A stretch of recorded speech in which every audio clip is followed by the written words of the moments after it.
Assalamualaikum warahmatullahi wabarakatuh, anak-anak solih solihah, anak-anak hebat, calon hafiz hafizah. Amin ya rabbal alamin. Bagaimana kabarnya hari ini? Alhamdulillah sehat ya. Sebelum kita lanjut, jangan lupa untuk klik tombol like, comment, and subscribe. Jazakumullah.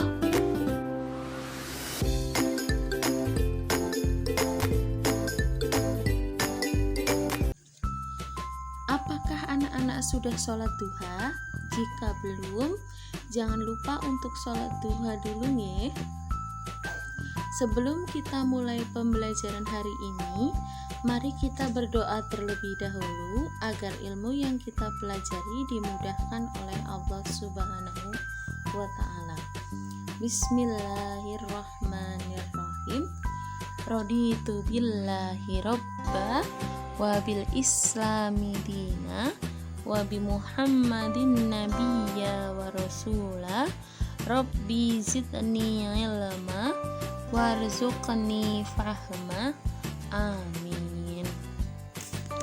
Hari ini kita akan belajar tentang tema 4 muatan pelajaran IPS KD 3.3 posisi dan peran Indonesia dalam kerjasama di bidang ekonomi, politik, sosial budaya, teknologi, dan pendidikan dalam lingkup ASEAN. Apa yang akan kita pelajari? Yang pertama yaitu kerjasama di bidang sosial budaya, kemudian kerjasama di bidang politik dan keamanan, kemudian yang ketiga bidang ilmu pengetahuan dan teknologi, dan yang terakhir strategi ASEAN merespon dampak COVID-19.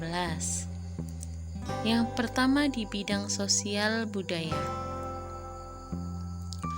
Kerjasama bidang sosial budaya ditandai dengan ASEAN Socio-Cultural Community atau ASCC Blueprint 2025 atau Cetak Biru Komunitas Sosial Budaya ASEAN 2025 merupakan komitmen negara-negara ASEAN untuk meningkatkan kualitas hidup masyarakatnya melalui kegiatan kerjasama yang berorientasi pada orang, rumah lingkungan, dan diarahkan untuk mempromosikan pembangunan berkelanjutan. ASCC membuka peluang kerjasama di bidang antara lain yang pertama seni dan budaya. Rencana strategis untuk seni dan budaya ASEAN 2016-2025 bertujuan untuk memperdalam pola pikir dan memfasilitasi dialog antara budaya di antara negara-negara ASEAN. Adapun rencana strategis lainnya yaitu yang pertama, mendorong masyarakat untuk meningkatkan rasa apresiasi serta kepemilikan terhadap sejarah, budaya, seni, tradisi, dan nilai-nilai komunitas ASEAN. Yang kedua, mempromosikan keanekaragaman budaya ASEAN. Dan yang ketiga, memajukan hak-hak budaya bangsa ASEAN untuk pembangunan kawasan. Yang keempat, memanfaatkan kontribusi industri kreatif terhadap inovasi untuk mendukung pembangunan ekonomi di negara ASEAN. Dan yang terakhir, meningkatkan kemampuan dalam manajemen budaya dan warisan melalui pemberian fasilitas diskusi antara pembuat kebijakan, profesional, praktisi, serta lembaga seni dan budaya. Yang kedua di bidang olahraga. Pembentukan Badan Sektoral ASEAN KTT ASEAN ke-16 di Vietnam pada April 2010. Hal ini untuk mempromosikan kerjasama yang lebih aktif dalam olahraga di ASEAN. Diakui ASEAN, olahraga menjadi salah satu instrumen paling efektif dalam membawa interaksi yang lebih besar bagi negara-negara ASEAN. Southeast Asian Games atau SEA Games menjadi perayaan olahraga bagi negara-negara ASEAN yang diadakan setiap 2 tahun sekali. Sebelum memiliki nama SEA Games, disebut South Asian Peninsular Games atau SEAP Games pada tahun 1959 sampai 1975.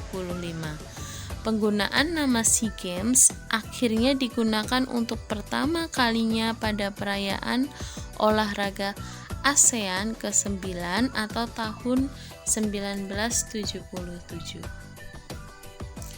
Yang ketiga, di bidang pendidikan. Prioritas kerjasama ASEAN di bidang pendidikan akan dilakukan melalui kolaborasi dengan Southeast Asian Minister of Education Organization atau Organisasi Menteri Pendidikan Asia Tenggara. Seperti yang pertama, melakukan pertemuan setiap tahun untuk membuat program dan kegiatan terkait pendidikan. Kemudian kerjasama pendidikan tinggi antara negara-negara ASEAN. 3. Promosi kerjasama antara para sarjana, akademisi, dan ilmuwan ASEAN untuk mengembangkan sumber daya manusia dalam hal akademik dan profesi. Yang keempat, di bidang kesehatan. Sebagai komunitas ASEAN, negara-negara anggota berupaya membentuk sistem kesehatan nasional yang bertujuan untuk melindungi dan meningkatkan kesehatan masyarakat negara ASEAN. Sejak didirikan pada tahun 1980, kerjasama kesehatan ASEAN telah melakukan banyak hal dalam melindungi kesehatan dari kondisi darurat seperti SARS, H1N1 2009 dan virus Ebola serta virus Zika. Program kerja klaster kesehatan ASEAN yang pertama adalah mempromosikan gaya hidup sehat klaster kesehatan ASEAN. Yang kedua, menanggapi semua bahaya dan ancaman yang muncul ASEAN Health Cluster.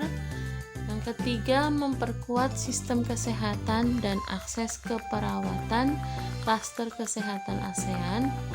Yang keempat, memastikan keamanan pangan. Kemudian di bidang politik dan keamanan. Manfaat ASEAN bagi Indonesia. Yang pertama, menciptakan stabilitas, perdamaian, dan keteraturan di kawasan ASEAN sehingga dapat melanjutkan pembangunan di segala bidang dan dapat mendorong Indonesia menjadi negara yang lebih maju. Yang kedua, menjalin kerjasama di bidang pembangunan dan percepatan kemajuan ekonomi. Yang ketiga, sebagai wadah bagi Indonesia dalam memperjuangkan kepentingan nasional di kawasan Asia Tenggara dan kepentingan bersama di forum internasional. Bentuk kerjasama politik dan keamanan negara-negara ASEAN antara lain: yang pertama, keamanan kawasan; yang kedua, Treaty of Amity and Cooperation in Southeast Asia; yang ketiga, zona bebas senjata nuklir Asia Tenggara; yang keempat, pemberantasan kejahatan lintas negara; yang kelima, pertahanan keamanan dan stabilitas kawasan; yang keenam, keamanan maritim; dan yang ketujuh, hak asasi manusia. Yang ketiga, di bidang ilmu pengetahuan dan teknologi. Bentuk kerjasama Indonesia dengan negara-negara ASEAN dalam bidang ilmu pengetahuan dan teknologi antara lain: yang pertama, Biotrop atau Regional Center of Tropical Biology atau Pusat Penelitian untuk Biologi di Bogor. Yang kedua, RCSAM atau Regional Center for Education Science Mathematics atau Pusat Penelitian Pendidikan Ilmu Pengetahuan Matematika di Penang, Malaysia. Yang ketiga, RELC atau Regional English Language Center atau Pusat Pendidikan Bahasa Inggris di Singapura. Kemudian ada CARCA atau Regional Center of Graduate Study and Research in Agricultural atau Lembaga Penelitian dan Pengkajian Pertanian di Los Banos. Dan yang kelima ada Innotech, Regional Center for Educational Innovation and Technology yang semula di Saigon, Vietnam, kemudian pindah ke Bangkok. Tujuan kerjasama dalam bidang ilmu pengetahuan dan teknologi antara lain: yang pertama, meningkatkan kemampuan dan jumlah tenaga ahli ASEAN di sektor ilmu pengetahuan dan teknologi. Yang kedua, mendorong alih teknologi, memberikan dukungan dan bantuan dalam pengembangan aplikasi temuan dan riset. Yang keempat, strategi ASEAN merespon dampak COVID-19. Yang pertama, di bidang kesehatan. Upaya ASEAN dalam sektor kesehatan antara lain yaitu yang pertama, ASEAN Emergency Operation Center Network for Public Health Emergencies dengan tuan rumah Malaysia memberikan perkembangan terkini situasi COVID-19 di negara ASEAN. Yang kedua, di Asian Biodiaspora Virtual Center dengan tuan rumah Filipina menggunakan big data untuk menghasilkan penilaian resiko dan laporan pengawasan penyakit COVID-19. Yang ketiga, Regional Public Health Laboratories Network dipimpin Thailand agar negara ASEAN dapat mengakses laboratorium. Kemudian yang keempat, ASEAN Risk Assessment and Risk Communication Center melakukan penyelidikan tentang berita palsu terkait COVID-19.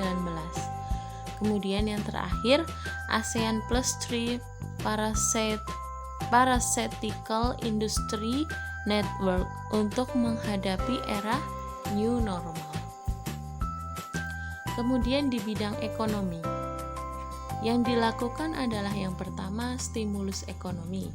Secara umum, kebijakan yang dilakukan negara-negara ASEAN dapat digolongkan menjadi 5 hal. Yang pertama, insentif pajak bagi bisnis terdampak, khususnya UMKM.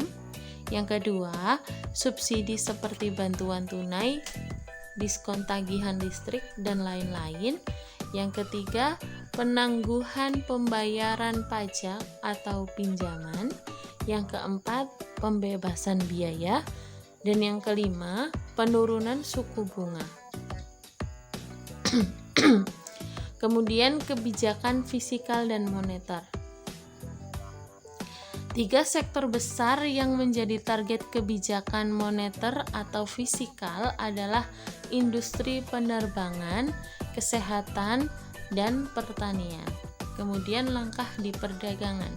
Hal utama yang dilakukan adalah mempertahankan dan membangun kembali hubungan dagang dengan cara menjaga pasar tetap terbuka. Selama pandemi, negara-negara di ASEAN menerapkan pembatasan ekspor dan pelonggaran impor barang dan jasa yang terkait COVID-19. Kemudian di bidang pariwisata. Hal-hal yang sudah dilakukan di bidang pariwisata antara lain yang pertama, bertukar informasi tentang perjalanan terutama terkait dengan standar kesehatan. Yang kedua, kolaborasi organisasi pariwisata nasional ASEAN dengan sektor ASEAN lain yang relevan. Yang ketiga, berbagi informasi dengan mitra wicara ASEAN dalam mendukung sektor pariwisata. Dan yang terakhir, mempercepat penerapan kebijakan mikro dan makroekonomi.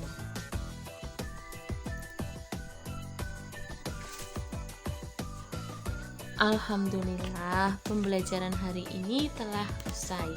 Mari kita baca hamdalah bersama-sama. Alhamdulillahirabbil alamin. Jazakumullah anak-anak salih-salihah. Semoga ilmunya bermanfaat dan berkah. Tetap semangat dan pantang menyerah. Sampai jumpa lagi di pembelajaran berikutnya. Assalamualaikum warahmatullahi wabarakatuh.